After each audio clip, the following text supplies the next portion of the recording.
Hi, welcome to Nollywood Film Club. I am Mr. C, a Viroko critic. I hope you're doing well.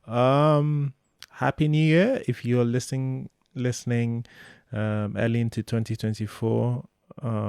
We're still on break actually on Twitter, but I am still bringing you these some of these flashback episodes. This week, very interesting conversation as well, about a film that I think a lot of people like, and I would include I would include us if I'm speaking for Mrs. C. Mrs. C is having a migraine in this one, so you will not hear her voice as much. And from it's just, I guess it's worth reminding that this is still the early part of the early concept of Nollywood Film Club, so there isn't a pushback and summary section. Usually you hear, I think when we start doing the bad, we sort of mix pushback and, we do the bad and then everybody gets to just basically say whatever they want. Now it's been tidied up. However, it's not tidied up on here. And also, this is still early on in spaces, so I think there's a lot more hiccups than usual, which is an issue. But I think there's still good conversation. I'm just one of those ones that this is one of those films that there's actually a lot to talk about. So the fun part starts from when everybody gets out there, good and bad. I really enjoyed this conversation, and I hope you enjoy Nollywood. I hope you enjoy Nollywood Film Club discussing Sylvia. Okay, so the main talk for today, despite Vanessa and Mrs. C's plans, I don't have plans, is actually to discuss the greatness and my future baby mama. That is Sylvia. If I bite you, my life is in danger. My life is clearly in danger because Mr. C has decided to follow Sylvia. Baby mama, can you have a spiritual baby mama? Ma, if you can have spiritual wife, why can't you have spirit children? I mean, real life children are bad enough. Spirit child gonna do. Yo, but it'd be nice. Never stop crying. If you finally fall asleep and the baby is still crying. No, but if I need a hibiscus to go see them kids.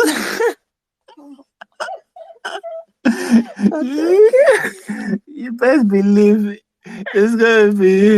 I'm gonna be a degenerate dad.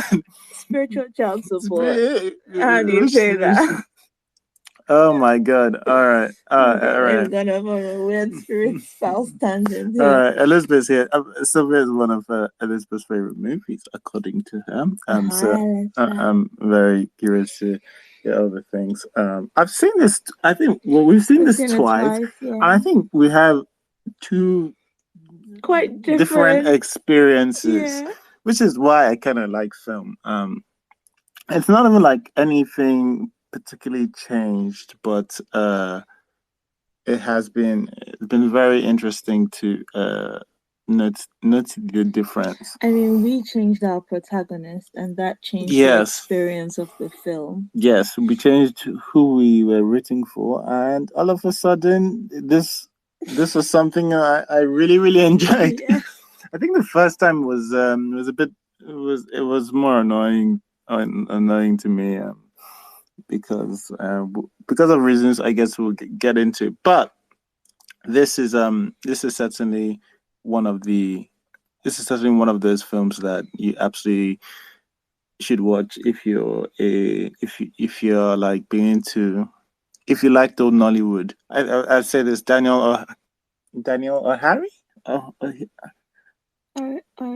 Oriahi, that's the one. Sorry, Daniel Oriahi he's one of the people who is able to do old Nollywood for us today. I think he's the person who is carrying the flag when I say old Nollywood, I'm talking about all the stories that we say, hey, we need to hear some of these stories. And not, he's the one that's still doing them. He still does them. He does them a lot on Iroku TV. When we want to, the feminist is an exception. I was gonna say, like, just ignore Wait. The feminist is an exception, but yeah. Hey, sorry, before you go, like, hey, feel free to join us as speakers up there. There's a love in sharing. There's plenty of room to speak. Yes, so come up, let's discuss. Anyway, yeah, you guys, what were you going to say? I kind of liked them. It was kind of likable. It was not bad. It was okay. It was good. It did very well, you know. Now, I what are you talking about? I love how Oyinka starts and then builds. I kind of like it was alright. It was good. It did very well.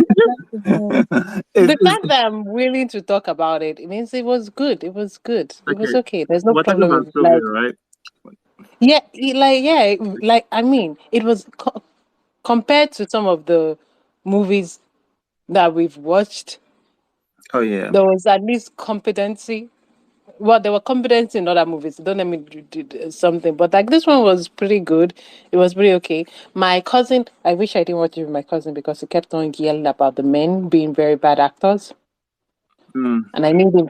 Also, he kept on talking about the fact that they forced Nigerian girls to cut their hair. I don't know where that came from. I wanted him to shut up, but like, I think Zainab's always on low cut, isn't she? Yeah, Zainab cut. Yeah, he has an issue with low cuts.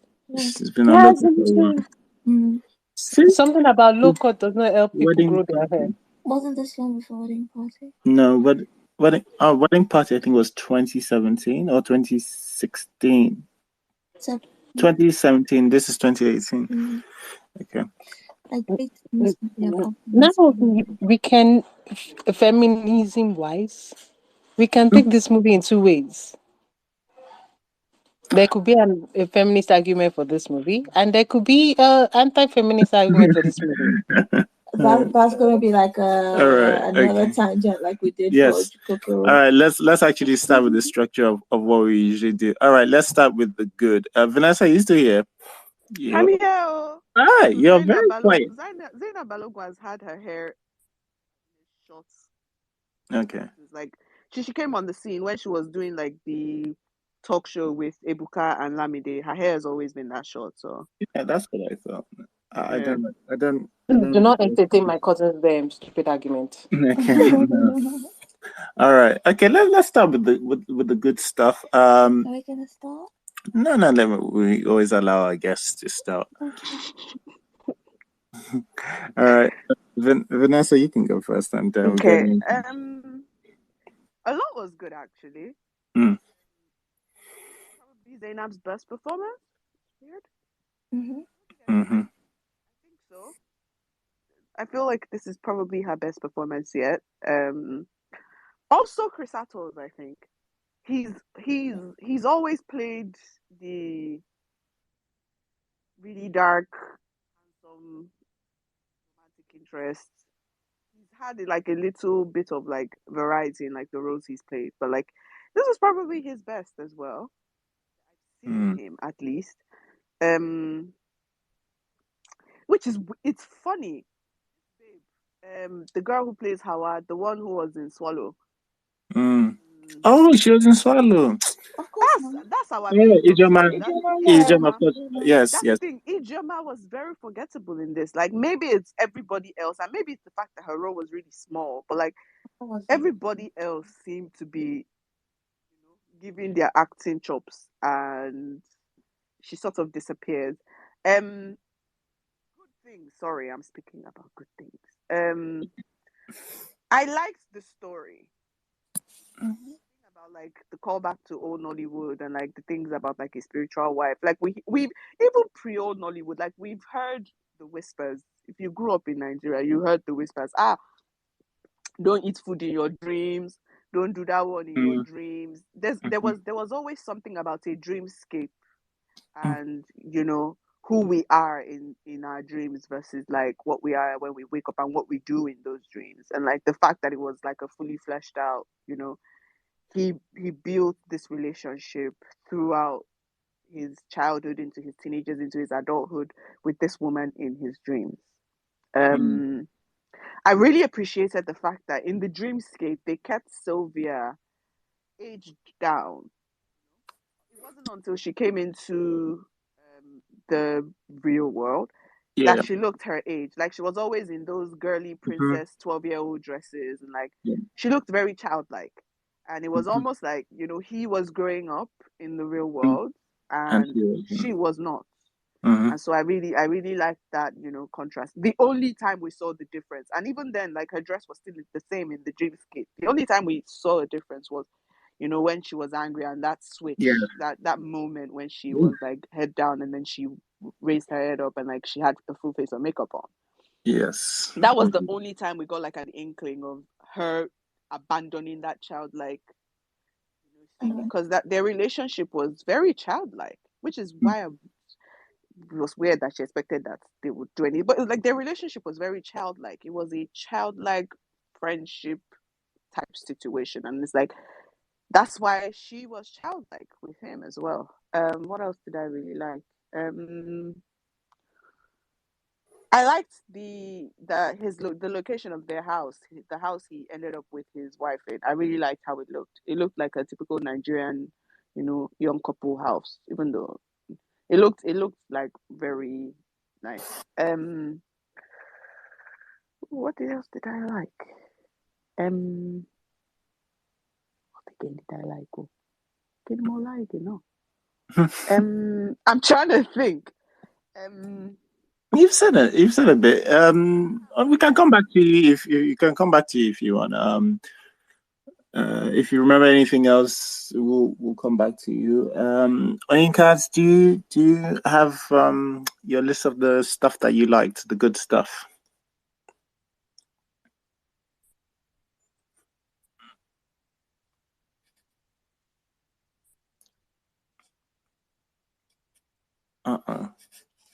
Baby, can you check your phone? Hello.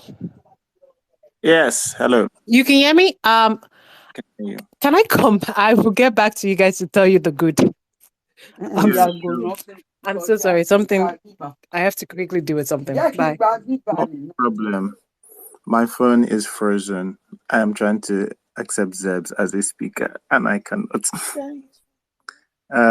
Try doing it on your phone. All right. Meanwhile, I guess I can give you my version of the. All right, sweet. I think I do my version of the good. So the good. Elizabeth is coming out as well. This is Elizabeth's favorite film, so we need to allow her. All right, we need to allow her say her piece. So, Zebs, if you're on, give us your version of what you enjoyed about this.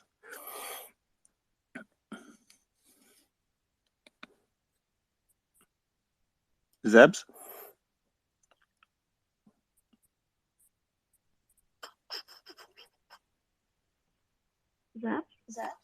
Okay, Zebs, if you're not there, Elizabeth, can you give us your version, the good stuff?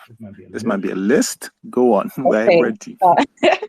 Hi guys. So I'm really excited to talk about Sylvia because when I watched Sylvia, it was after a long hiatus from not watching a lot of Nigerian movies. So when it came on Netflix, I was like, okay, let me give it a try.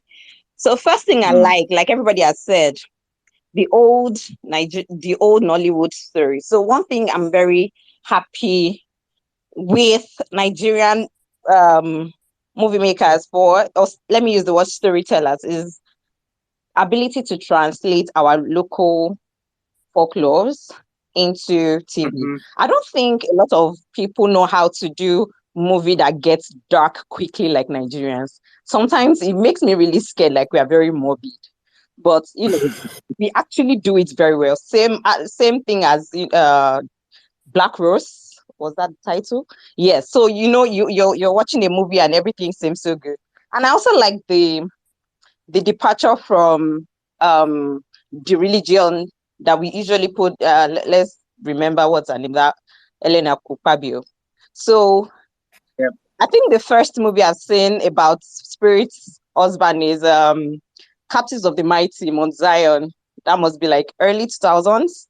And it was something about iguana, don't break my pots. But it was about, she had a spirit husband and she couldn't give birth in real life, yada yada. But this one was really good because everybody came to work. The story, the script, the actors, the art director. I'm going to give the art director major props. I know that Vanessa already spoke about when she got angry and then her lipstick changed, but that was not actually the first time it changed. It was very subtle. When they met when they were young, they were wearing blush. It was powder blue, very bright pink, and they wore that all through. And then when he grew older, it was already getting rather, it was darker. So the blue became a bit dark, and the rule for the red to go a bit for the pink, it slightly became like darker pink. But while he was still oblivious, more like while he was like, oh, I'm dating somebody in real life, and then she was already getting angry, but she was not showing it. As at that time, his own baby blue color still kept the same hue, whereas hers was getting darker and darker. And I don't think he noticed or anyone noticed because it was very subtle. But every scene you see of them together, it was things which was changing. Then when he was also going to break things up with her, his own color blue now turned like really dark blue. And by this time, she had gone red. She was no longer pink. She was wearing red. Her lips were dark.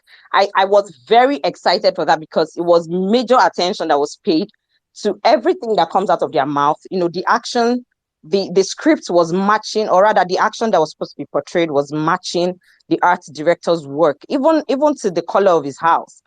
So for that, in that department, as in, I would not see when I watched that part. I remember coming on Twitter and the first thing I said that, you know what, I don't know who this person is. Or God bless you, because it's so subtle you can easily miss it. But that's what makes a movie. And then for Daniel Oriahi, because people have said so much about his work. I know that I think, or rather, I feel like Daniel Oriahi, when he's ready to work, when he wants to do something artistic, he pulls his soul and everything into it. And when he wants to also do, for the people, let money be in my pocket. He just release something for us or the work, and then let us go. But it's such a good work from Daniel Oriahi. I was very excited about that.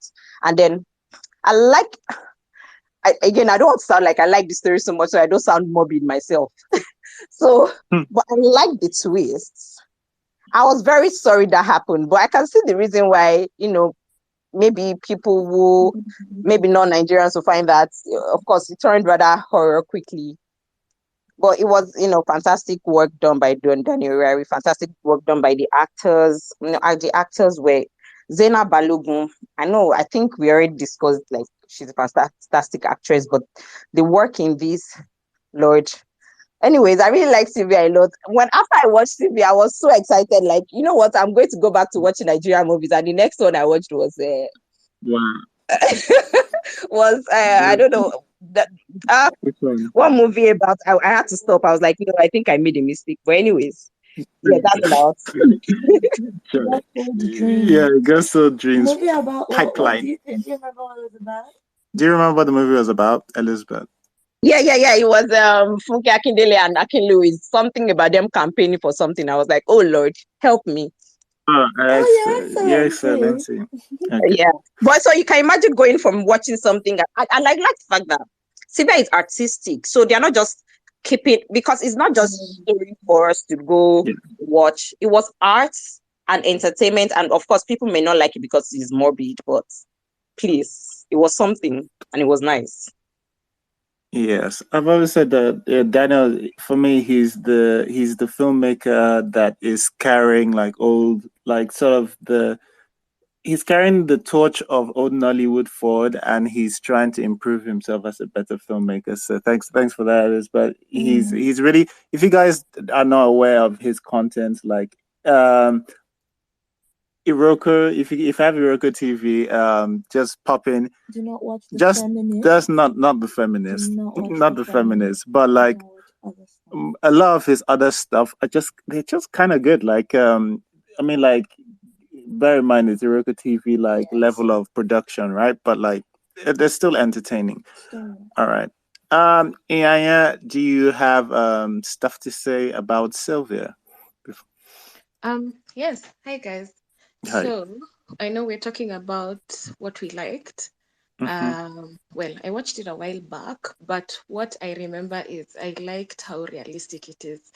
And this is from my point of view as a Kenyan, because a lot of the Nigerian movies we have been shown. Wait, are we gonna be realistic with Sylvia? Sorry? The movie about the spirit world? I don't know. Okay, Sorry? no, go ahead. Sorry, I should interrupt you. Go ahead. Yeah, so I was going to say a lot of the Nigerian movies we've been shown here, it always makes like a lot of the things are so shady. I don't know if I can put it. So this is one of the few movies I watched and I was like, I was even scared of sleeping. I was like, oh my gosh, this story actually makes sense. It's morbid, but it's something that can happen to you, you know? And it was nice to see that, because sometimes the movies you watch, it's so unrealistic and childish, and you're like, okay, how did you just write something like this? And I've heard one of your listeners saying that there have been stories in Nigeria about this happening, but you see in Kenya, we don't have this, like it's not common. So for me, it was just like shocking from the beginning to the end. I was like, so you can dream and you have somebody there, and then you can use this person to give you business ideas in your waking life. Like I was just going around in circles and wondering, oh my goodness. So I liked how realistic not realistic in terms of it happens, but realistic in terms of there's a possibility it can actually happen. Like it could scare me, like going to sleep and I see somebody and I'll be like, are you Sylvia? You know? Yes. All right. So that's No, that's great. Yeah, No, it I is actually grounded in our like I want to say in our folklore, but not just in our folklore. It's kind of grounded in our culture. The idea of these are stories that we like. I think Vanessa said it's stories that we've been hearing and we were told as children like a lot about the dangers of having eating a dream and like having particular friends. Hey, all right, thanks for that. Yeah, I don't know. I'm going to see if Zebs, are you there again? All right. Yeah, I'm here now. I'm here. Hello, everyone. Okay, hi. We're talking about the good parts. The good parts of Sylvia? Okay. My first saw Sylvia at the cinema when it came out. I was really happy. Sylvia has been my best Nigerian movie for a while. So I don't know whether there's anyone that tops it, but I really loved Sylvia. So what I really loved about it, Zena Balogo #1. Many people have spoken about her, so I don't need to go into details. She really killed that role. I think this is her best outing so far. Then #2, the color scheme. The color scheme has worked. I heard what Elizabeth said. Like what she said about me, the subtle part about the colors changing from dark, from pink to red. I missed that, but I totally noticed the color scheme of the movie, the blue and everything. Like I really love when they use blue, yellow, and red in movies. I really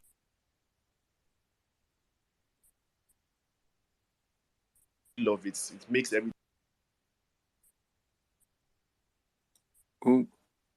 I realize that.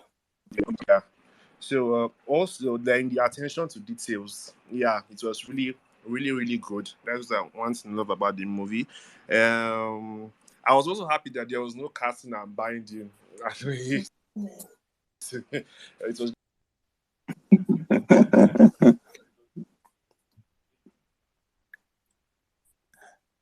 I'm with you.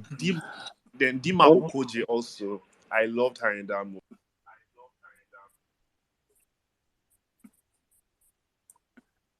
All right. I don't know. Is it just me or Zeb's cutting out? Is it just me? Let me know. My phone is misbehaving today. No, he's cutting out for me too. All right. Okay. All right. I don't know if you had more to say, but like Zebs, you're cutting out and in. Maybe try going in and out. So we can hear more of the stuff because we can't hear you at this point. All right. Okay. All right. I guess before we say it, Mariah is on. So Mariah, please bless us with your positives. I thought the film was. I hope this isn't a patronizing word, but it was a really competent thriller. Um, one of my favorite genres generally is a thriller, and when I'm watching Nigerian thrillers, I find I'm barely interested, or sometimes it's not. The pacing is not keeping me. Something is cringy, but throughout the film, I found it was holding my interest. Like I actually was paying attention. I didn't want to go in my on my phone. The act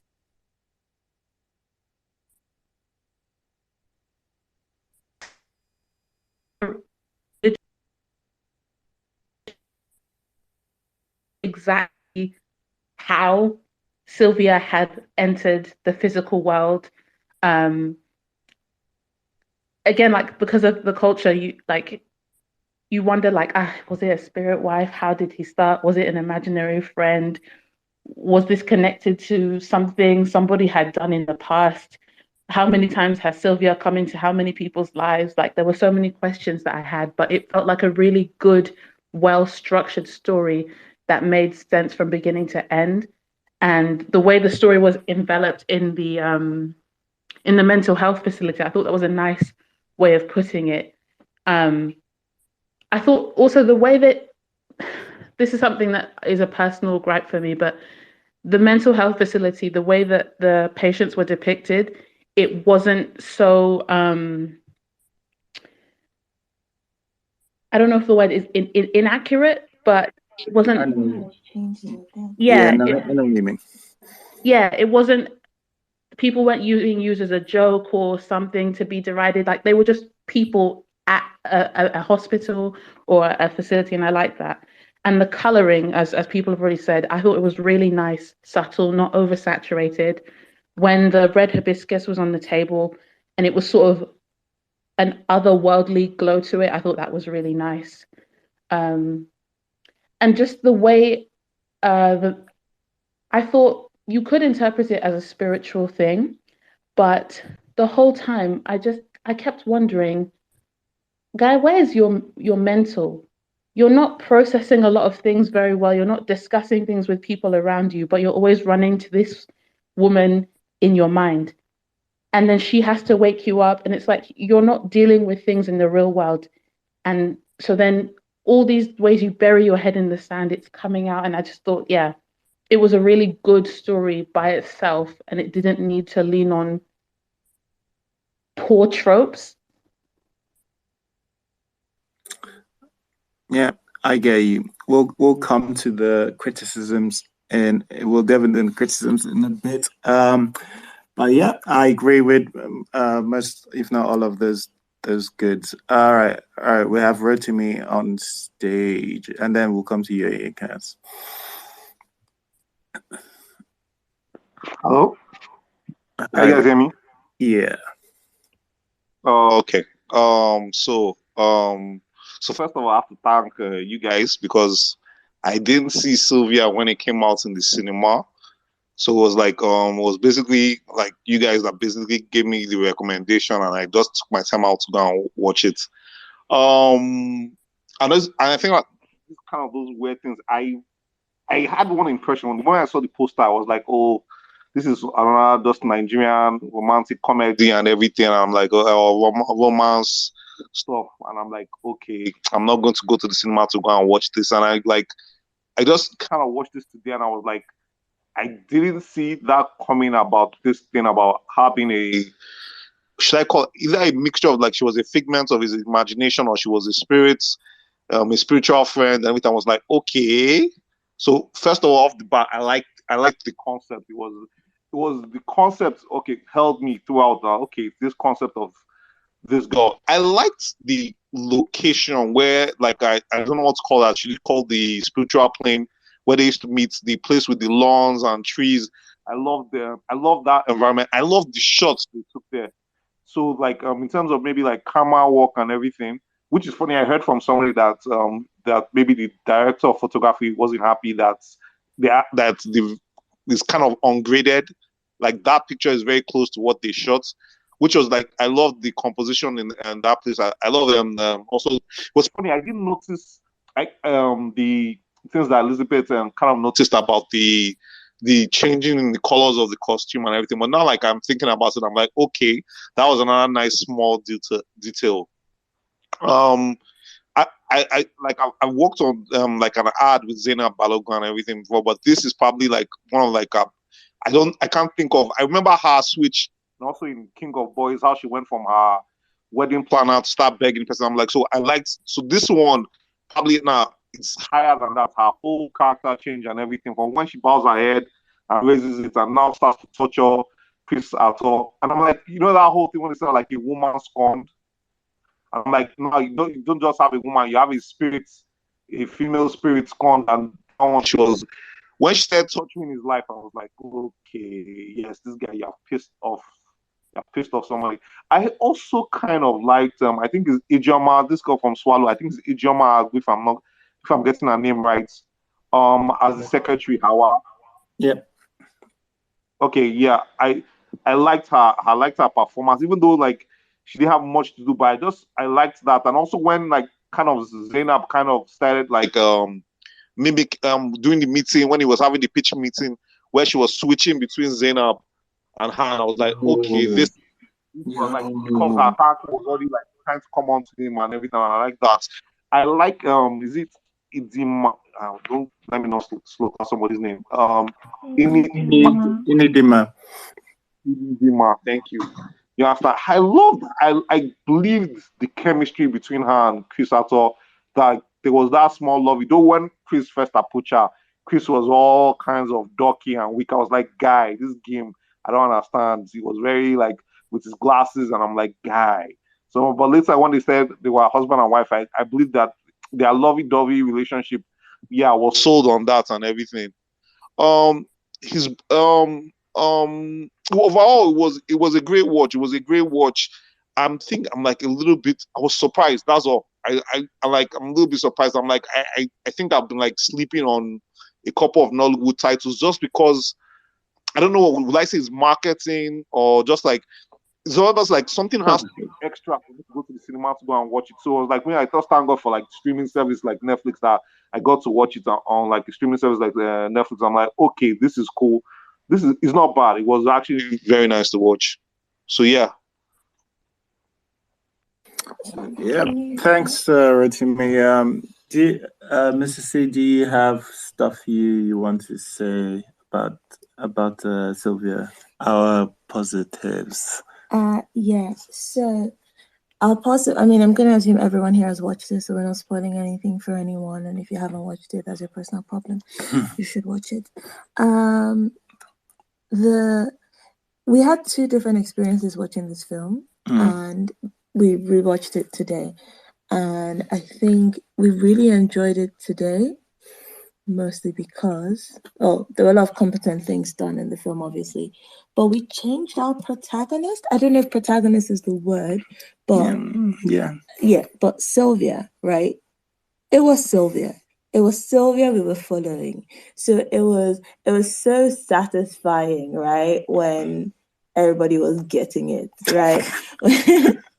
Right. Okay, some people, I was pointing out something that people thought this was morbid. So we are literally taking the side of the morbid. That's okay. Yes, but yes, go on. Yeah, that's okay. That's fine. You don't always have to root for the, I mean, the only person who was like a baseline good person here was the wife, and she was very beige. So the interesting characters were not straightforward and boring. But yeah, it's just, sorry, my brain's so you're talking about switching the second time we watched it, and how this time we enjoyed it more because because Sylvia was our protagonist. Yeah, Sylvia was a lot more developed than other characters, I would see. Like, I could see her motivations. I could see why she was doing what she was doing. I could understand some of it. Baby, my brain's not No, working. that's okay. All right. So I think that's part of it. You think of it like Thanos, like Infinity War being Thanos's movie, where, like, it's his revenge story. Well, it's his attack story, and Sylvia is Sylvia's revenge story of a man who has wronged her. And like, just a lot of things just support that. Like, we don't really see anything about Chris Innie's character, the wife, right? Like, she's not really. She's just a person who they meet, and like, we don't even see them fall in love. She's the other woman. They fall in love, She's of the course, she's the yeah. other woman who comes To scatter this comes loving to scatter. relationship. Yeah, like, she's the one who has impeded in this relationship, and that's why, like, it just works so much better with for me, for us generally, with this framing. I think this is, many people have said that. I think this is Zainab's probably best performance. I think she was good in God's Calling as well, but I just think that film is just very it's overly preachy in some places, that like, it it doesn't give her a lot to do in the later part of that film. But this film, she goes from, there's a lot of range there. She goes from somebody who is supportive and, like, literally crying and apparently mourning his mother, mourning his mother with him, to, like, like, somebody who this lover, to this vengeful ex. There's just a range, and like, and then this person who is, like, pretending to be this scheming person who's pretending to be close so that she can strike. There's a lot of range, and I think a lot of people would have absolutely, some of the words that came out of my mouth, I was just thinking, if this was other people, they would have butchered this. This would have been laughable, and this would have been one of my Namaste Wahala type of enjoyment. But Zainab actually makes it believable. Her performances are grounded in something, and it's playing it straight. A lot of people, when they see some of the lines, they play like, oh, I'm gonna be a bad bitch saying these words, right? But, like, there's a time where Zainab is watching his wife die, and there is, if you look at her face there when she's just watching the wife, like, fall to the ground, it was like, well, I told you, like, why? Literally told you not It's to like, start, what? right? Like, I mean, there's no oh, I got her, like, I'm a bad babe. Like, it's just what a silly man to think that he could do anything to me, like, with none of his powers. And also, this film made me long for a spirit wife, if I'm gonna be honest. You're going on about a spirit wife all day. Something we say. Look, this guy is Chris's character is a Balu, to be honest, because, like, look at this woman. This woman was literally the reason for his success in his life, in his work life. She killed his mother. We get to that. A reason for his success, and, like, he could go see her when he wanted. But understand her motivations. Her motivations are the things that make sense. And her motivations are the thing that the film really follows, because like, everything else is kind of happening to her. Even Chris's actions are happening to her. And so, she's the protagonist for me. And it's one of the reasons why I like this film. And people have mentioned a lot of stuff with the filmmaking. There's some good stuff. There's a place where I think it's the one of the points where she is finally getting, like, an authoritative position over him, and you don't see I don't know whether they put her on some boxes, but she's standing higher above him, and she's looking down on Chris's, I can't remember his name, on Chris's character, and he's looking up to her. Is when she's really, really, like, telling him off, and you feel the power behind Sylvia's like words. I think it's really for people who long for old Nollywood, like you really just have to follow Daniel Oriahi's like catalog. You just have to follow it. Like he's carrying that flag. And this story is the closest thing to that. All right. I think there's some good stuff chemistry. I just want to mention chemistry because it's a thing that I often complain about. Chemistry in this is very good. It oftentimes when you put couples in Nollywood films, they become. I can see this person thinking, "What will my boyfriend or my fiance or my husband or my wife think about this performance that I'm doing here?" I see it just I see it playing on their minds, and they're like, "Oh, I don't want to kiss too much, or I don't want to be too comfortable." I didn't get any of that in this film, so that was very much pleasant to see. All right, that's my positives. That's my positives over. All right, we'll go Vanessa and we'll go Elizabeth. I don't know, Vanessa. After you finish saying what you want to say, we can start with what you find problematic about the film, the things you didn't like so much. Oh, sorry. Oh, Inkans. Sorry. We'll go Inkans, and then we'll go Vanessa. Sorry. Yeah, I don't know if everybody said this. I do think that the movie is well composed and everything, and it's very well made and all that stuff. And Zainab is acting very well. I'm repeating what everybody is saying, so I have nothing unique to say. So I'm just going to leave. Bye bye. Vanessa, if you take over. I just realized. I just wanted to add on to Mr. C's thing about like the chemistry, and like we could feel the chemistry with all the characters, and that's the best part. And like it wasn't a thing about they're kissing each other or they're not kissing each other. Like I feel like Nigerians think that chemistry between romantic leads has to be sexual, and so that's why they're that worried about whatever they're doing on screen and how that's going to affect their outside marriages or whatever, and then they hold back. Because like we rarely saw like there was probably only one serious kissing scene between Gbemi and Chrisato's character, and that was pretty much it. But like you could feel that these people were in a relationship together, and it wasn't just like between the romantic leads, even between Chris and his friend.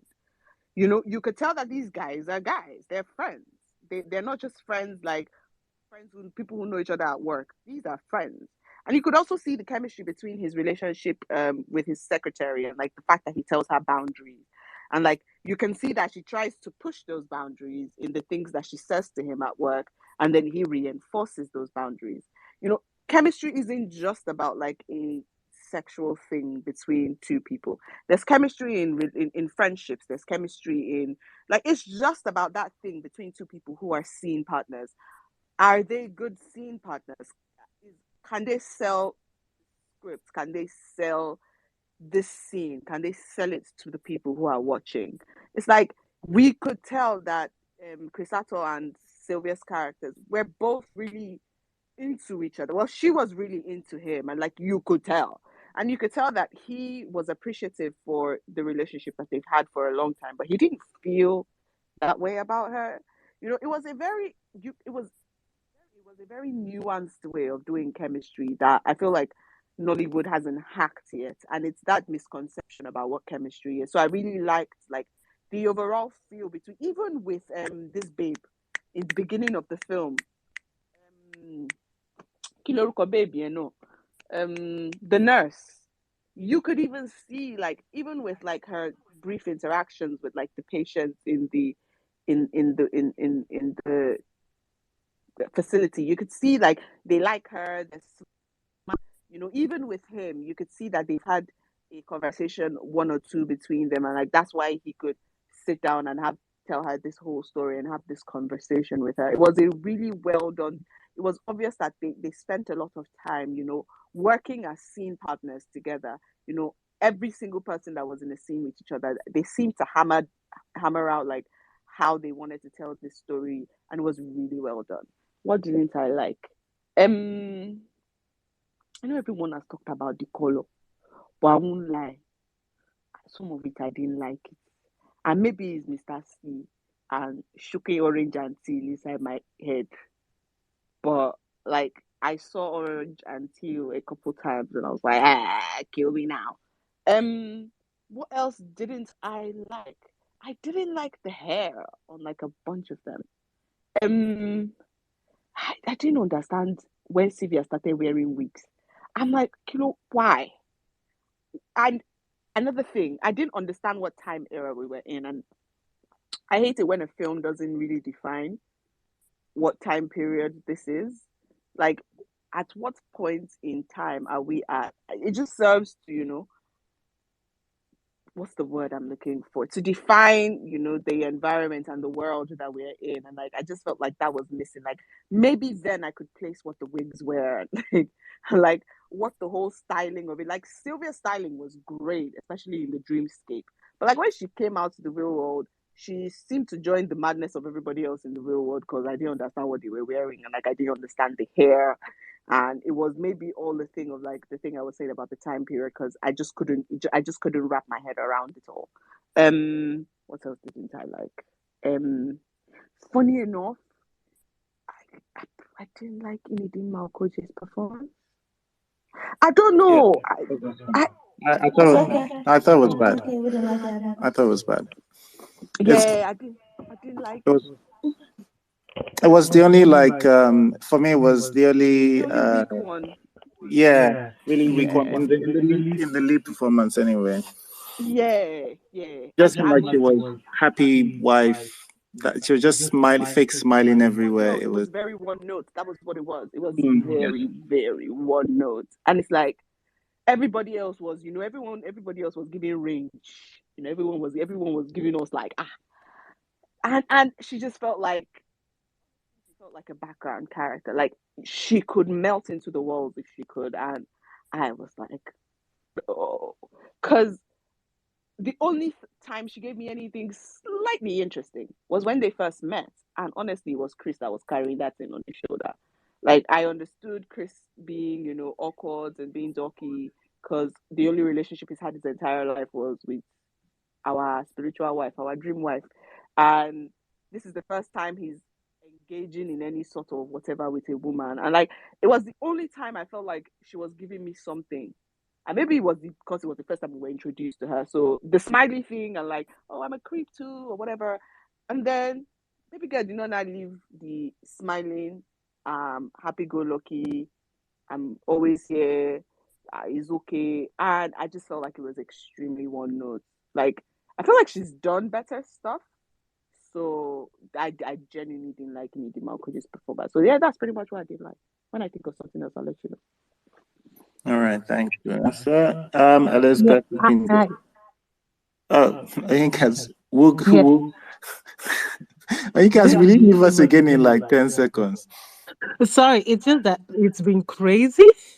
You have no idea. But like, I don't think that's our fault. I don't think it's I don't think it's in his fault because that's the character that she's written and she played that role correctly. So it's not that performance is bad. She performed the role that she's given. That's just she's not giving range because she's not written to have range. It's the character's written. It's what the character is written that she's performing.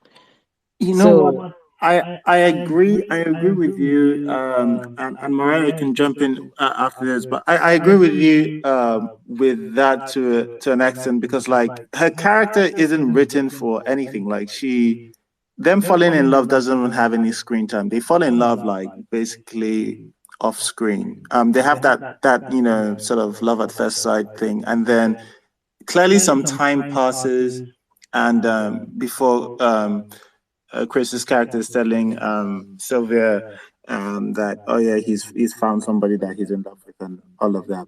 Like she is.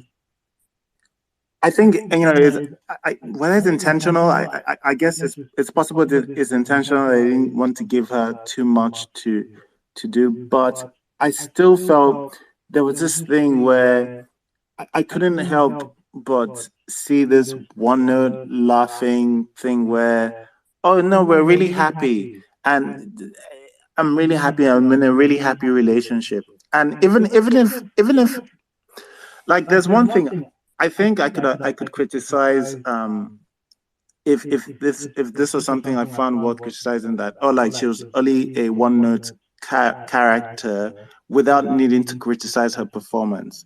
I think she was both a one note character and her performance was also bad. But yeah, I, Mariah, you can jump in. Wow.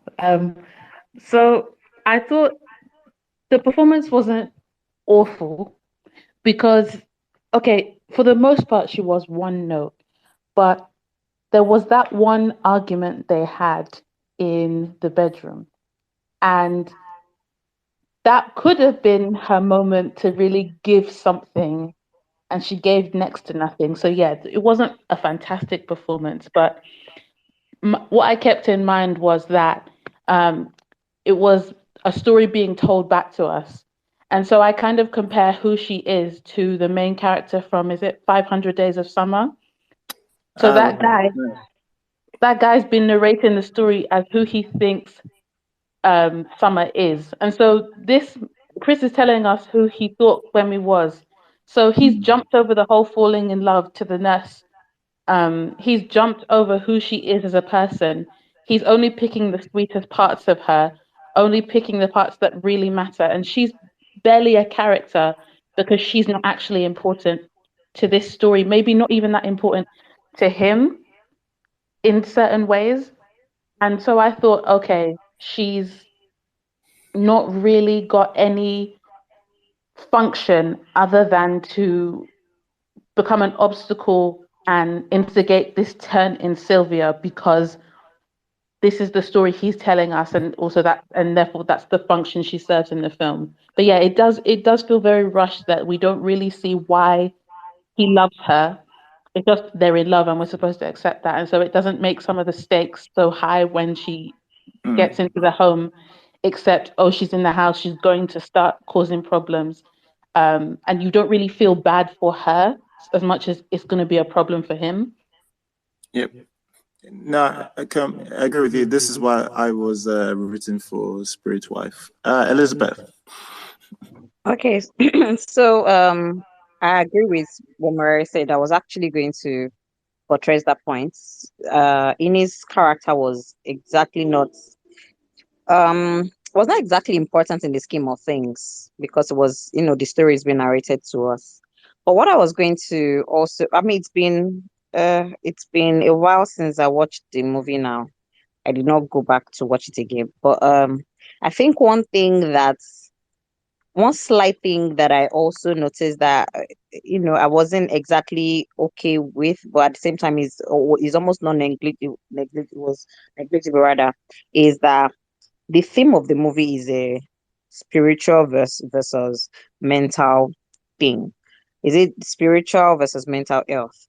So here they've already, the movie makers already, prepared us that okay, we're talking to somebody in the mental world and is going to tell us the story, and we're going to make it as real as possible. Now, the part where I think if we were, when you watch it, you'd automatically jump straight to the spirit wife. It doesn't matter, how you turn it, front or back. It just makes the story, easy. But for me, and then it just ends up with, oh, look at it, spirit wife did this, and then it ended up in the mental world. But I feel like if we were going to get a concrete feel of what that theme is supposed to be, I'd have felt that at some point, maybe, I mean, if we think about it again, that Sylvia might be a fiction, a figment of his imagination.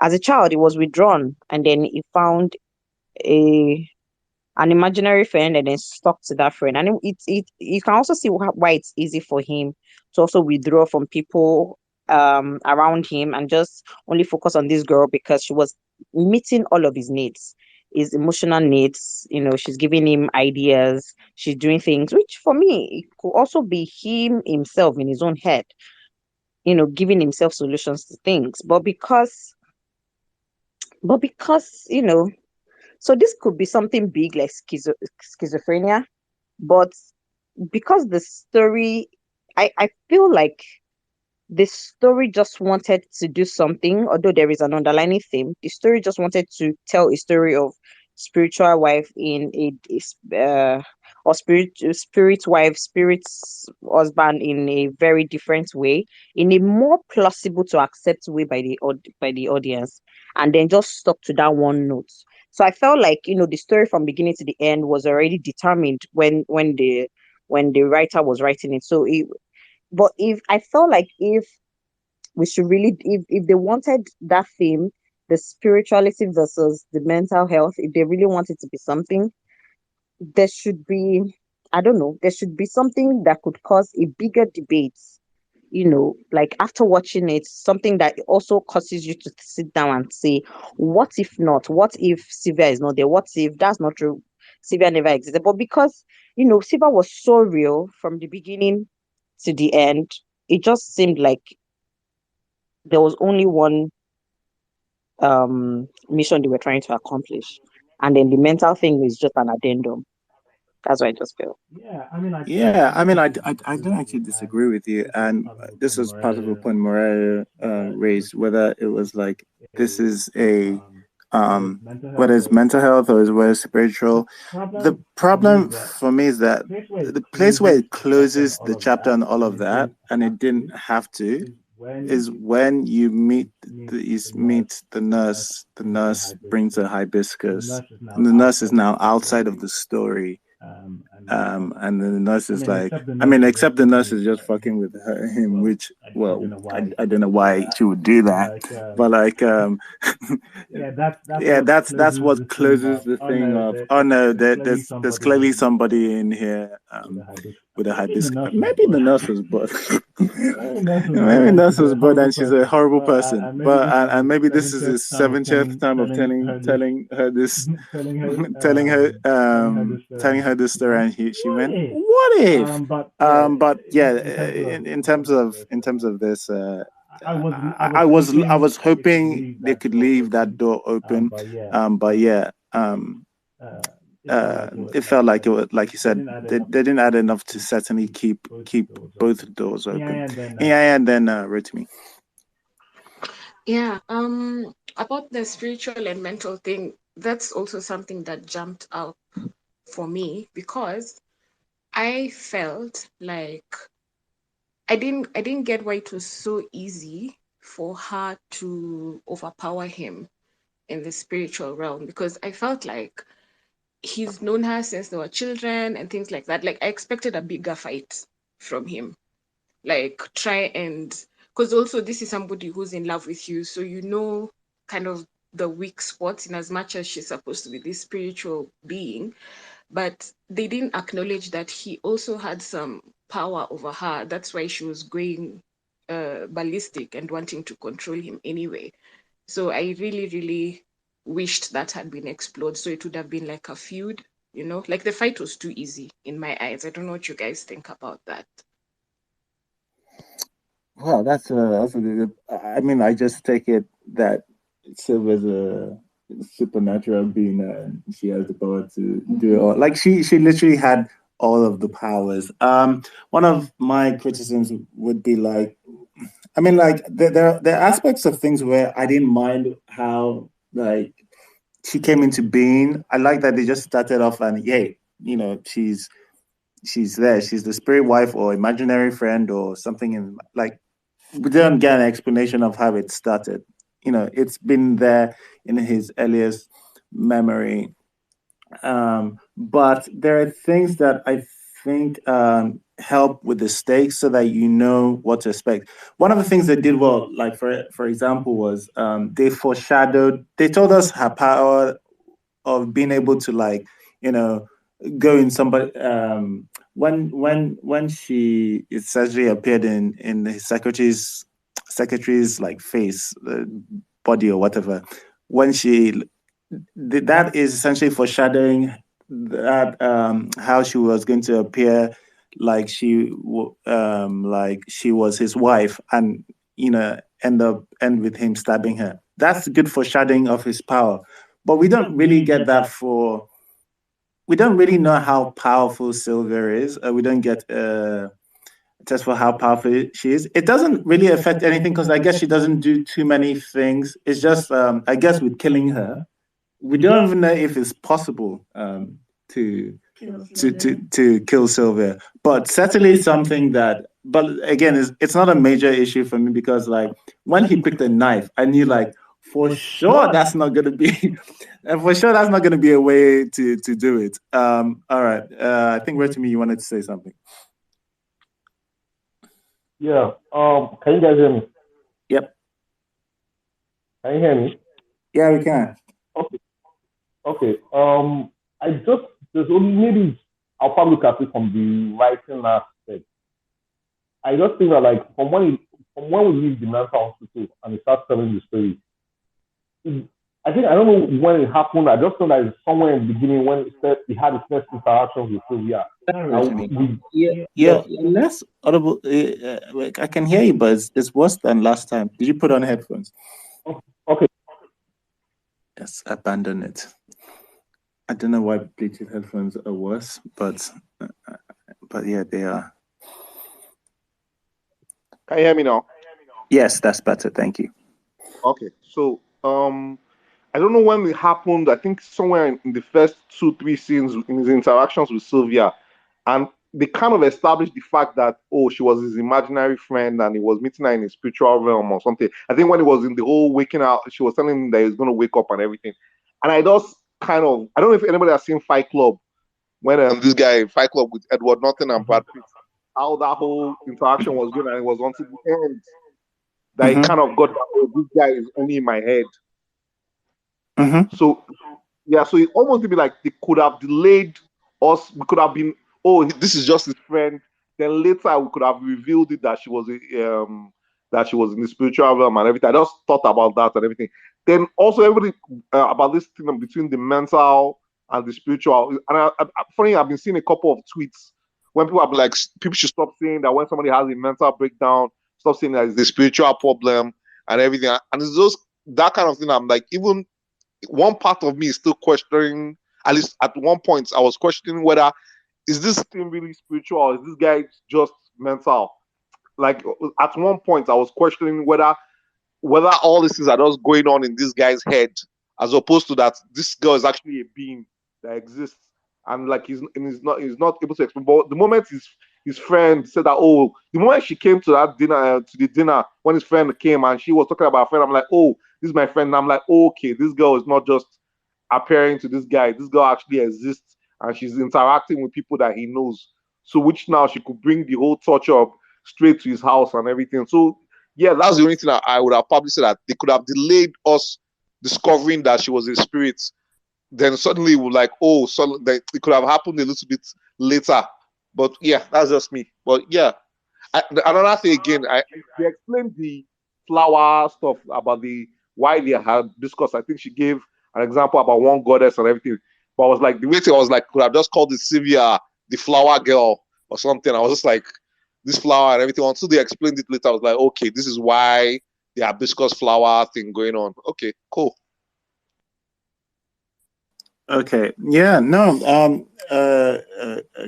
Agree with that. One thing about this film as well, and this one is venturing in what I wish they did, but it's not just what I wish they did. It's part of what makes Chris's character a little less likable. Is we don't get to see sort of get a picture of what his life is like outside of Sylvia's world at the beginning. And, I think that could have really helped to paint a picture of what he is foregoing or how he interacts with the rest of the world. Like, is he always longing to be Sylvia? Does he like care about anybody else outside the world?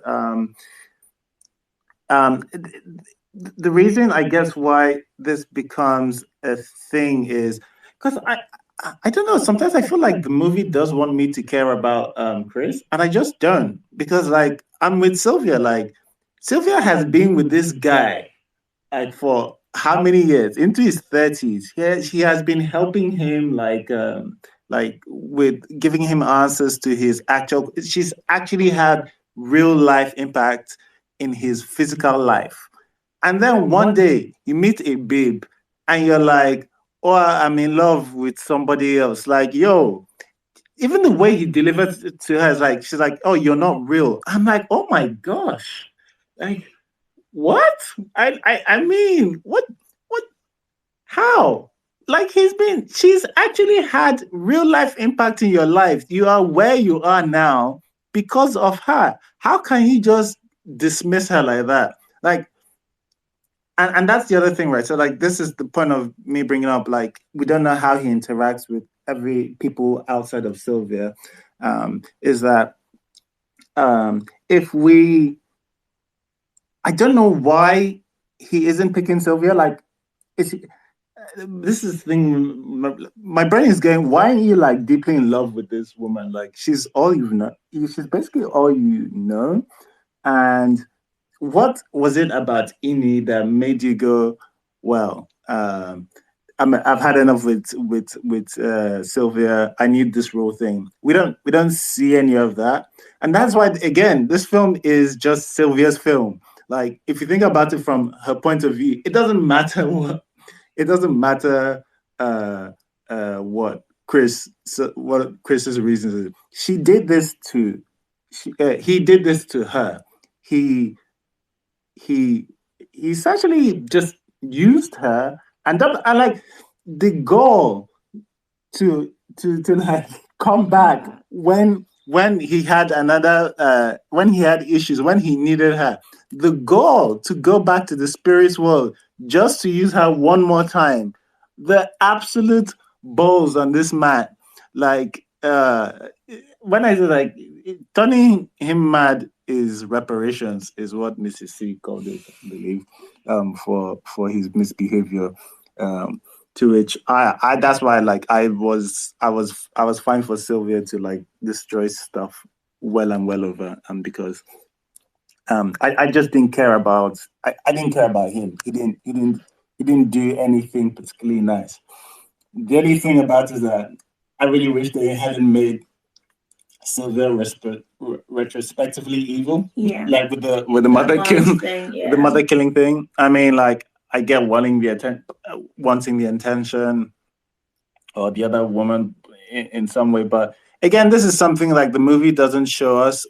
If like the movie had shown us some like level of, oh, yeah, like he spent a lot of time with his mother. They didn't even need to show us like Sylvia getting jealous. But like, if like, that was There was like an opening scene with his mom being all lovey towards him, but he was basically a baby. yeah. Well, I mean, of course, yeah. But like, I needed to see something. But yeah, we'll go. I didn't see when the hands went up, but we'll go Oyin Kant and then we'll go Mariah.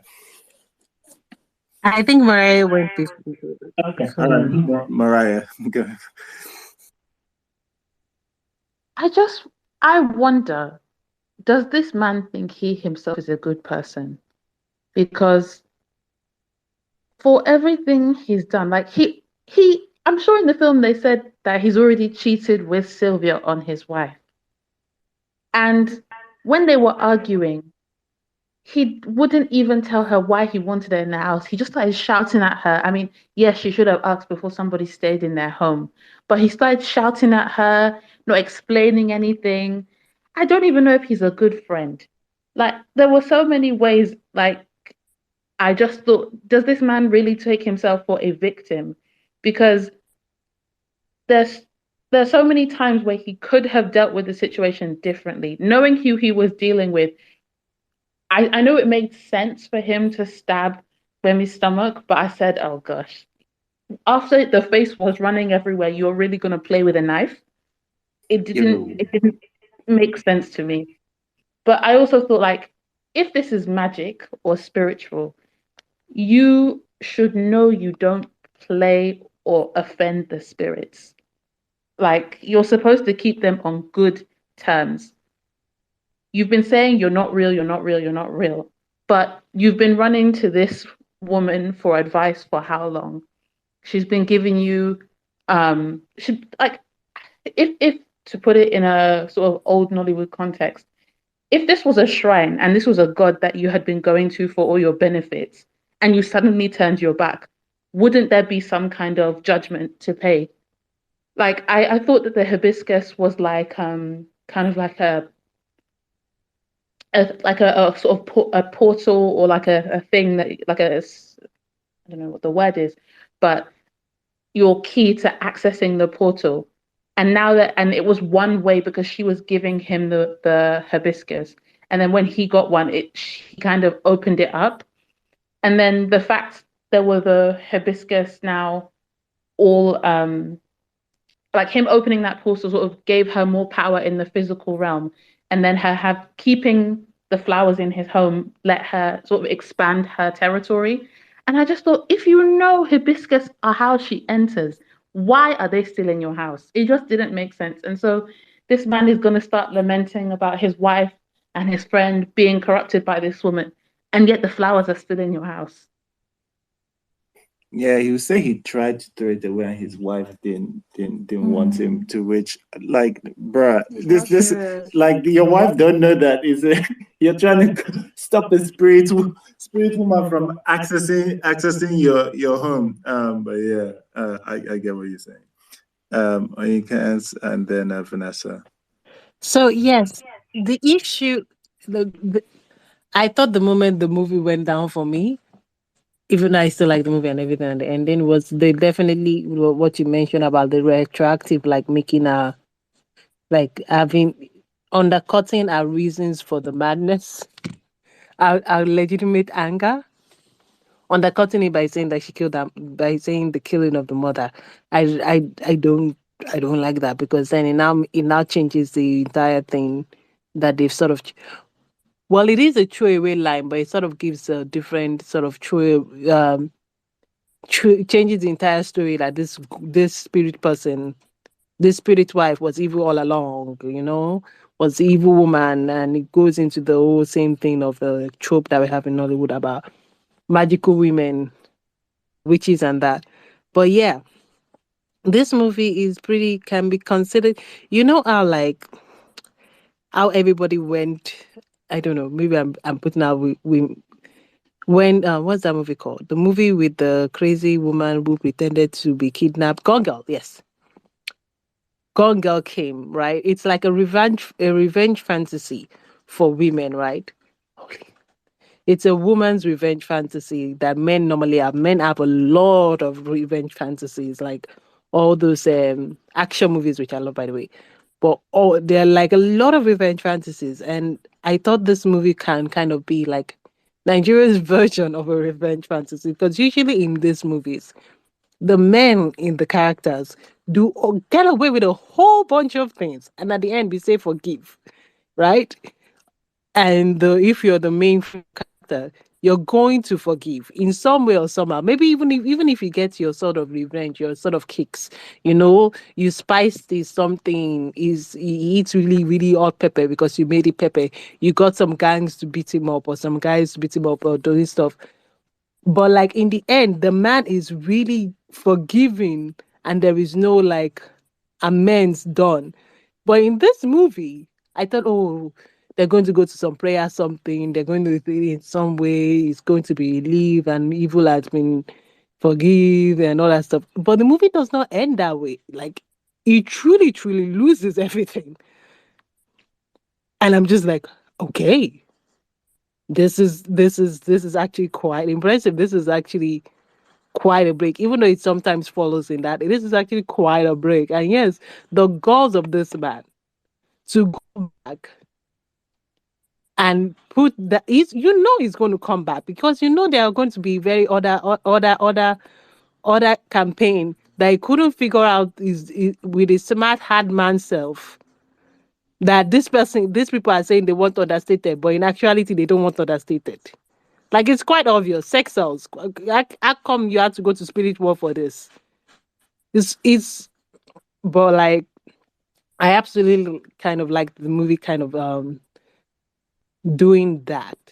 Except for that whole thing about the mother. Like, why does she need to kill the mother? She wanted to marry the guy. The mother does not stop the guy from marrying her like that. If she is able to come into the real world, the mother don't stop her like that. Unless if she stays in the spirit world, the mother can stop it. But like, there's no, it doesn't fit her. It doesn't fit her motivations for that. Yeah. I just want to bounce off of that. Yeah. Because are these people Nigerian? Shepe, his mother did not warn him that you are not supposed to be fraternizing with Nigerian people. Because they no. Like, my mother wasn't one of the Nigerian moms who always warned you about, like, don't eat your dream, don't shape and shape. But you are a Nigerian child. This boy was in boarding school. That's right. Boarding school, he didn't hear your dream. Don't do this, don't do that. Haba. And then the thing about, like, Sylvia killing his mom. I'm like, mommy, they did not show us where Momsy was warning him. What are you doing in the dream? Oh, you like to sleep? Oh, what are you doing in the dream? Oh, he did not tell his mom about his relationship with the girl. Let's say that. Don't laugh at me. It's true. His mom did not say you can't be in a relationship with this girl. Then I can understand why Sylvia his mom. But we did not even see anything about his mom beyond her waking him up in the morning and saying, my baby. So what is the foundation for this Ash was another woman who you were attached to? It's not that mommy was against the relationship. Can we pay mommy say, spirit woman, she's a witch or a genius, avoid her. No, these people are not Nigerian. I don't know what world they are in. I understand you. I think, but like a lot of these films, whenever they start, they always assume. Like, I remember End of the Weekend. I know that was the first. That was one of the cornerstones of Don't Eat in Your Dream, but that existed before. Puff Puff. Oh my gosh. Yeah. I remember there was Don't Eat in Your Dream, but when End of the Wicked came out and you saw that boy get initiated by eating puff puff in your dream, that movies are powerful. Though. Movies are powerful. Okay, we'll go Elizabeth and then we'll go Mel. Okay. Thanks, guys. So, just to bounce what Vanessa also said. So, personally, I think it makes sense that Sylvia killed the mom because I think what they're going for is they were trying to shape Sylvia's character, the spirit wife's character, as a very jealous being. And then we've also seen this in the first spirit wife movie that I watched, of which End of the Weekend, those kids ate the puff puff in school, and then they appeared in their dreams. So that's another thing. When we're in school, they never said that was the time when nobody collected anything from their classmates. But it tracks because I remember now. Sorry, that I'm trying to go off the original first spiritual husband story, the Captive of the Mighty by Mount Zion. So in that movie, she was getting married, but she had one spirit husband whose name was Iguana, and she was supposed to be married to that one. So when she was supposed to marry in real life, that one had no objections, but then that one said, you know what, it will just be me. And then she was like, oh, I want to give birth, so now give me the pot you've always said, blah blah blah. But the point is that there is something that makes them, you have to rely on just them. So here is the thing, is getting all of his emotional support from Sylvia. And I don't know how every other person's here's relationship with their parents are. So, it was in boarding school, so he didn't have access to his mom. But if he goes back home, he's going to start having access to his mom. So probably somebody to talk to. Maybe he's close to his mom. Of course, because they didn't show us all of that. But I think they're trying to build up Sylvia's character to be anybody who is in our way of getting just him needs to go. And this is us just, him telling us about him narrating his story is also him telling us about, the kind of jealous being that Sylvia is. So it tracks that she would eliminate any other female figure in his life, because that's that. So I get it, because of course it was very selfish, wanting to just collect from Sylvia, just collect. But also, it's also, how is the relationship between a living being and a spiritual being? How is it supposed to work? How are they supposed to get married, have kids? So these are all the things. And she was like, oh, make me real, blah blah. Now if it's possible for him to have caught, for her rather, to manifest in the real life, maybe they would have had their happy, weird spiritual story. But she, and of course he tested her, and then he saw the extent of her powers, and he saw the extent of her jealousy.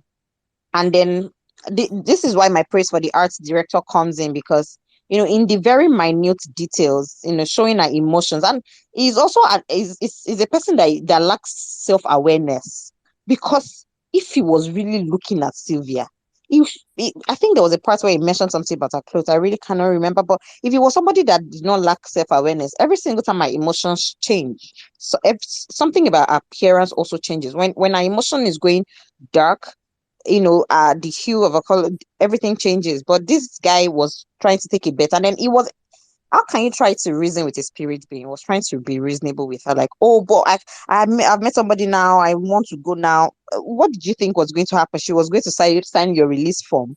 Of course she was not going to sign the release form. She was going to get Avenger. So they've already shown us that when Sylvia loves, she loves deeply. She's helping him out, solving his real life problems, work problems, money problems. And then now you want to, like, oh, thanks, toodaloo, nice to meet you, Igobi. It's not possible now. So it shows also that the way she loves is also the way she hates. She goes all in, she leaves no stone unturned. I'm going to love you with every being, and I'm going to hate you with everything. So it tracks that, he got his life in shambles and handed back to him like that, and he's ending up in the mental ward, which also brings me back to, if the movie had been done in a way where the themes could have been overlapping, that is the mental health theme and the spirituality theme. So because now it's almost as if he had schizophrenic episode, and then he spiraled out of control. And if you ask me, I would say he killed his wife by himself, of course, because he's seeing somebody called Sylvia in his head. But it tracks anyway. It's a story about how Sylvia is a jealous person, eliminating every female figure in his life to just establish herself as the only one. But it also tracks that she destroyed him, because now she can sit in his head and continue to control him. Okay. Thanks, Elizabeth. Mel, good to have you. What's greatness you want to tell us about Sylvia? Okay, before I start, can you confirm that you can hear me properly and that my background isn't too distracting? I mean, like, your background is a little noisy, but I think I can hear parts of you. Okay. Okay, so someone else can talk and then I can figure out the quieter place. Okay. And you're breaking up a little bit, Seth. All right. Is there any other parts you had, Mrs. C? Any other issues you had with Sylvia? Mrs. C, her husband has said it all. Okay. I don't have that much issue with Sylvia, and I think that the fact that it is very small, very self-contained, and it's not like 3-hour movie. Because all movies nowadays have to be 3 hours. Oh God. I can't remember who spoke about the ending, but it was you, wasn't it? I really like the ending. I like the ending that, like, yeah, he doesn't win because first off, he doesn't deserve to win. He loses a lot, but that's fine. At first I was that's his bothered fault. about the collateral damage, because I don't like collateral damage. And so Yeah, yeah, the ending was really nice, and and the fact that she said, "I'm willing to give you a second chance," was perfect. And he says they rather die now, and I'm like, okay, yeah, I'm like, Yeah. No.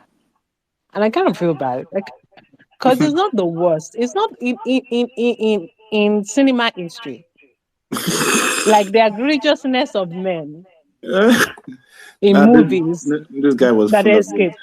Nah, This this guy guy was was not full the of it. worst. This You guy know who reminds was me of? relatively harmless. Okay, let me tell you. Let me take some people back. If you have seen Delhi Proposal, Delhi Proposal is a movie about Sento B, who engaged one babe that was with him whilst he was suffering for years. And he went to the America, the abroad. And then when he came back with new babe. This is Deadly Proposal. Like, so how many suitors came for this his babe that was in Nigeria waiting for him? Oh, no. I'm waiting for my guy. My guy. No, I trust him. And then Tentobi had the girl. And then it's just the way, right? I'm talking back now about Sylvia. By the way, in Deadly Proposal, in fact, I won't spoil it for you because I recommend Deadly Proposal. There are some parts that are repetitive, but it's a classical Nollywood, and I know the whole thing, the whole theme to that song. But it's the way that Chris just dismisses. There's something in there like that. I feel like that tells me something about the kind of person he is. Like how you just be with. It just felt like one of those guys that, yeah, you've been with. Like it's one of those guys like that is in a situationship as they call it with somebody. Oh, like we haven't put any real labels on things, and then one day you just go, oh no, like hey, I found a babe, and you like, and the babe is like, hey, but I thought we had. Hey, I never put a label on it. What were you expecting? It's the way he dismisses her. It's so cold that I'm like, no, okay, something is coming for you and you deserve it.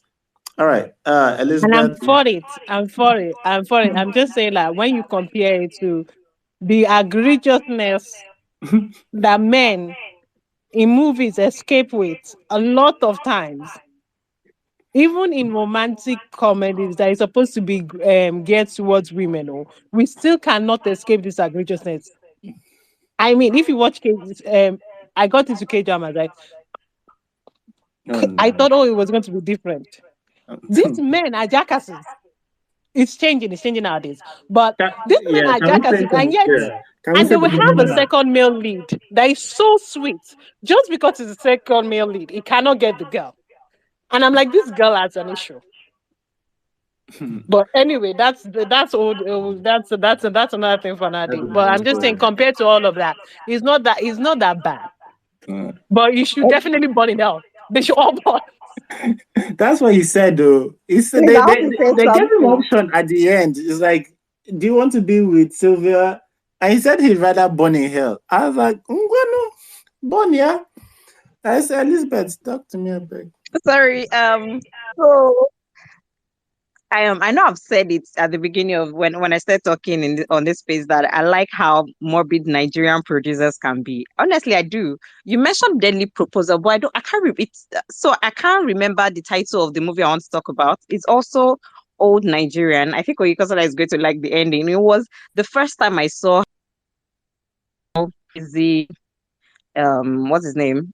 Ramsey Noah could be. So I can't remember the title. Ramsey Noah jilted somebody, and maybe she killed herself or something. Then he found love again, and this girl was so sweet with him and everything. So she broke his heart, and then she told him, "Well, I did all of these things because remember the person you jilted when she died. She was my sister." And then Ramsey Noah went crazy. What's the title? Like this.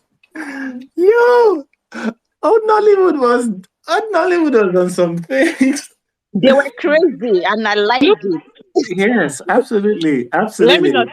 They were The time unhinged, but when it I was was a the young girl. best of stories because that movie ended with Ramsey Noah he went crazy because he was really in love. This girl waited for him to be so in love with her. He had promised marriage or something, and then he went crazy. He now kidnapped her, kept poison and knife, and said, "Please, the two of us are going to die together today. Pick knife or pick poison, whichever way we'll go together in love," or something very silly. But at the end of the day, police came and arrested him or something. But so if Kosala wants an ending for bad men, we should encourage these Nollywood people to keep making these morbid morbid movies for us, so that bad men will meet their end. Yeah, I you know know that what? movie, but I think you're confused too because I know Lover Boy.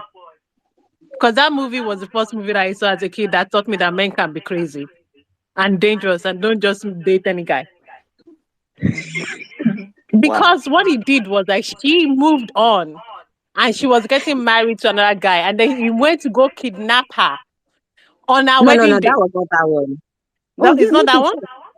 It's that No, but one because because I this one he was remember. the bad guy at first. He was the one that cheated her sister and she died. So I Yeah, like remember the Lover Boy. yeah. Because she was about to get married to somebody else, kidnap her, and then the detectives were trying to find True, who that's it. kidnapped her, and then Yeah, that's they it. discovered that it's Ramsey Noah, and Ramsey Noah was just like crazy. I was like, "You're," when he was about to get caught, it was like, "No, no, no, no, no, we are going to either take this acid poison together or something," and then he dies. He takes the poison, but she gets Yes, he freedom, and she died. gets to marry the guy that she Yes, wanted to yes. marry all the time.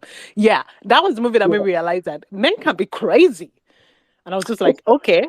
Yeah, speaking about dark old Nollywood parts, I will never forget Living in Bondage, the original one, where so Andy Okeke has used his first wife for money rituals, and he's dating this other babe, Chinyere. And his old wife, as a ghost, has been tormenting him, and him and his new babe. And he's just tormenting Andy to the point that Andy has decided he's going to commit suicide. He can't just take it anymore.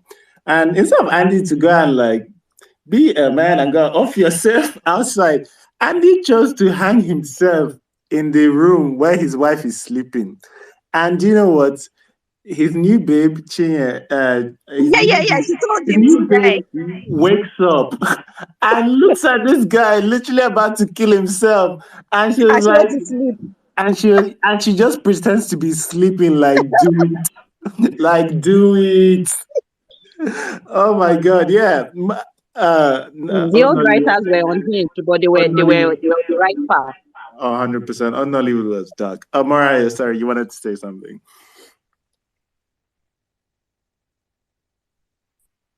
Mariah, did you want to say something? All right. Anyway,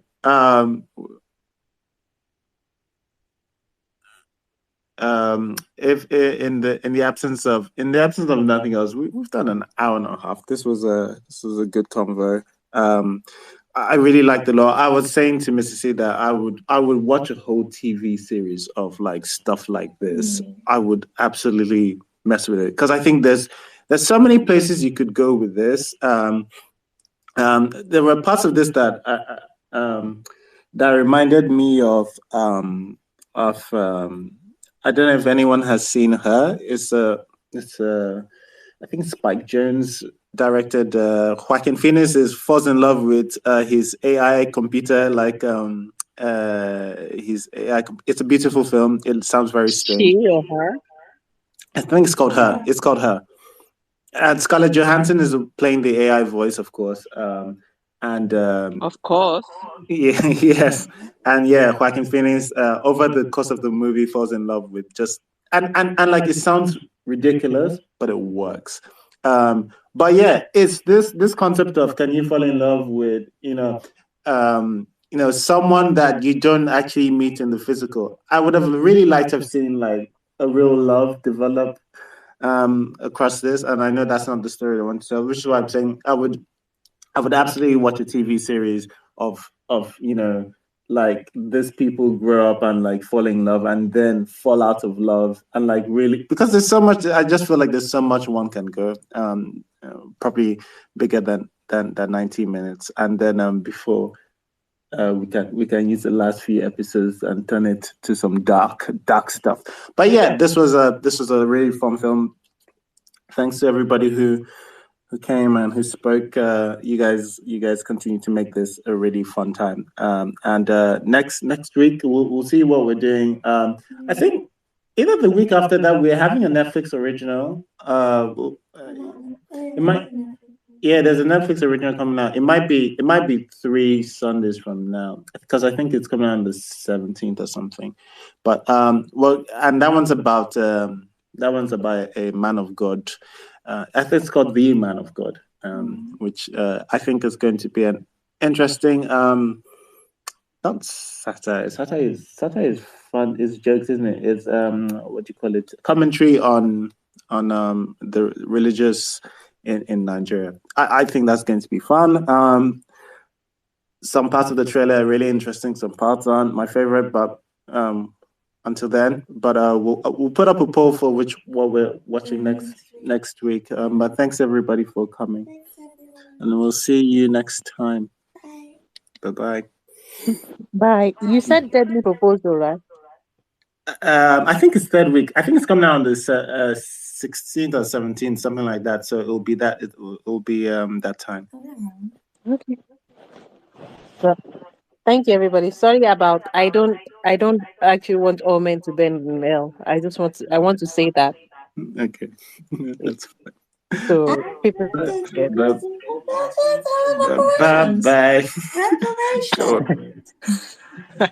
I realized I said that you're all born in love, so I'm like, nah, I don't want nobody to burn now. Okay. Bye. Bye, everybody. Bye. Thanks for listening to the episode. If you enjoyed listening and would like to join live, just follow us on Twitter at Iroko Critic and join us every Sunday 6 p.m. West African time on our spaces.